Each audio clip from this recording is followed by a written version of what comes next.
Terima kasih, Ibu Kabak, teman-teman yang ada. Izinkan saya untuk bisa mempresentasikan apa yang telah saya buat dalam laporan aksi perubahan kinerja organisasi, yaitu aplikasi Sipokir. Kenapa sampai aplikasi Sipokir menjadi pilihan saya? Karena ada kesenjangan yang ada ketika pengolahan, pelaporan, dan penjemputan data dari pokok-pokok pikiran yang lahir dari masyarakat. Hal ini sering menjadi perdebatan antara eksekutif dan legislatif. Bahkan juga menjadi uji coba bagi masyarakat tentang bagaimana anggota dewan itu bisa membawa aspirasi yang mereka dapat. Jadi saya memilih untuk membuat aplikasi Sipokir untuk menjembatani kesenjangan yang ada.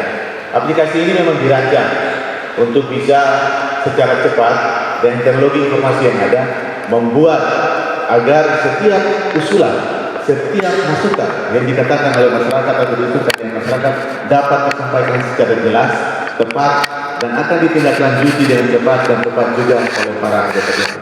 Dan hasilnya bisa dipantau, karena setiap masyarakat bisa mengakses langsung kepada anggota dewan yang dimaksud. Anggota dewan yang dimaksud pun juga bisa memantau dan mengkoreksi apakah sudah dilakukan oleh para SKPD atau eksekutif. Nah, ini hal penting. Saya pikir aplikasi ini harus berkelanjutan dan tetap dikembangkan dalam skala yang lebih besar, dalam ruang lingkup yang lebih besar. Saya mohon dukungan. Saya juga berterima kasih kepada Ibu Kabang BPSDMD yang sudah memfasilitasi kami untuk berinisiasi melakukan aksi perubahan. Salah satu aksi perubahan ini adalah Sipokir. Demikian. Baik, terima kasih Ibu Kabang.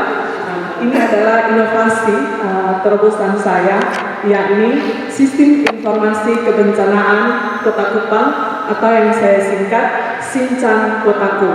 Latar belakang dari Sincan Kotaku adalah data pada BPBD yang belum terintegrasi dan terstandar. Makanya saya buat terobosan dengan Sincan Kotaku. Lewat Sincan Kotaku ini kita dapat mengetahui pertama data kejadian bencana, yang kedua data kebutuhan, yang ketiga data akibat terhadap manusia, yang keempat data kerusakan dan kerugian sosial ekonomi, yang berikut data kerusakan kerugian pelayanan dasar, data kerusakan dan kerugian rumah, data aset dan layanan penanganan darurat, yang terakhir data kerusakan dan kerugian prasarana dan sarana vital. Dengan adanya sistem informasi kebencanaan Kota Kupang, diharapkan bahwa penyelenggaraan penanggulangan bencana bisa berjalan dengan baik. Terima kasih.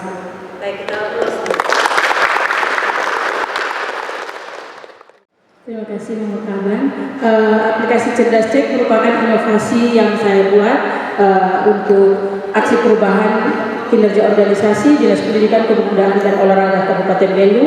Latar belakang saya membuat inovasi aksi perubahan ini adalah tingginya angka putus sekolah di Kabupaten Belu pada level pendidikan dasar. Aplikasi Cerdas Cek ini dibuat dengan tujuan memantau peserta didik, memantau dan evaluasi peserta didik yang ada di Kabupaten Belu pada level pendidikan dasar, dan dengan beberapa menu yaitu data siswa, daftar hadir, form mingguan, form hasil dan infografis, serta data siswa tentang putus sekolah. Aplikasi ini kita buat untuk memantau berapa jumlah peserta didik yang ada di Kabupaten Belu dan berapa yang terpapar rentan putus sekolah, sehingga intervensi baik dari pemerintah kabupaten, baik dari sekolah, intervensi yang diberikan adalah intervensi yang dapat menanggulangi peserta didik sehingga tidak mengalami putus sekolah. Brandingnya Cerdas Cek ini, kalau kita bisa mencegah, kenapa kita harus menangani? Terima kasih, selamat pagi. Selamat pagi, perkenalkan nama saya Niki Oktavianus Mautmatur, Kepala Bidang Sumber Daya Air Dinas PUP Kota Kupang. Saya akan mencoba untuk menjelaskan tentang bagaimana saya mendesain sistem informasi pengolahan sumber daya air yang memang dikatakan SIRONA. Sistem ini dibuat untuk bagaimana masyarakat melakukan pengaduan yang selama ini manual, dia melakukan dengan cara cepat, mudah dengan mudah, dengan melakukan scan terhadap barcode yang sudah disiapkan dan melakukan pengaduan. Pengaduan yang dilakukan adalah pengaduan yang berhubungan dengan sumber daya air, yaitu pekerjaan tembok penahan, sumur bor, sumur retensi, bonjol, bendung, embung, dan lain-lain. Dengan cara ini maka masyarakat di mana saja berada, kami bisa langsung menanganinya dengan melihat lokasi titik koordinat yang ada di lokasi, maka kami akan siap melayani dengan cepat. Demikian yang saya sampaikan. Sekian, terima kasih. Terima kasih, mohon kabar. Perkenalkan, nama saya Hari Prayogo, Kabid Perdagangan. Saya akan mempresentasikan aplikasi yang saya buat, yaitu Siapa Kepo, di mana kepanjangannya itu Sistem Database Harga Barang Kebutuhan Pokok. Tujuannya sesuai dengan logo itu ada 3 untuk pemerintah, konsumen, dan pelaku usaha. Di mana itu untuk pemerintah sendiri dengan database ini diharapkan bisa mengambil kebijakan dalam penanganan inflasi secara cepat dengan berdasarkan database ini. Kedua, untuk pelaku usaha, mereka bisa menggunakan database ini dalam menyusun strategi mereka dalam melaksanakan aktivitas jual beli. Begitu pula dengan para konsumen.